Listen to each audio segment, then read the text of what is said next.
Drones.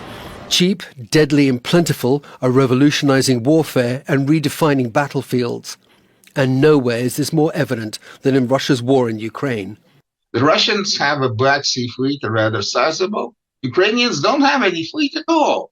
But the Ukrainians swept the Russians off the Black Sea. The Russian fleet retreated to the Caucasian shoreline, and because harassed by Ukrainian sea drones. Countries are scrambling to incorporate drones at every level. China, with one of the largest militaries in the world, is working hard to make the best use of the new technology. From tactical squads with their own explosive drones to motherships that transport swarms of drones that are then released over the target, to high-end long-range naval drones launched from aircraft carriers. Other countries are catching up quickly.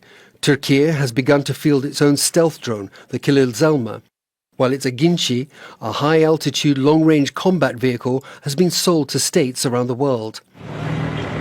The relatively low cost of some drones has allowed non-state armed groups to use them to great effect.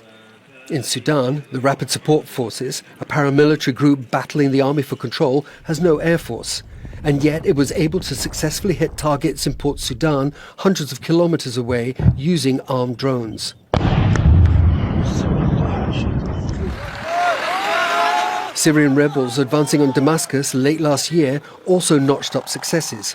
The use of Ukrainian tactics in Syria totally changed the situation. The Syrian rebels that didn't have an air force actually achieved air superiority on the battlefield. When the other side, the Assad forces, had an air force and had the Russians as an air force allies and failed. Analysts say drones are levelling the battlefield where rivals are unequally matched. It is logical. You exploit the asymmetry of your adversary by whatever means. And Ukraine is much less restricted than, say, Western forces, but any sort of non-state actor, the Houthis, for instance, they will look for any way to exploit asymmetries. Drones are changing the nature of conflict, forging new tactics in ways that have only just begun to make themselves felt. Alex Kotopoulos, Al Jazeera.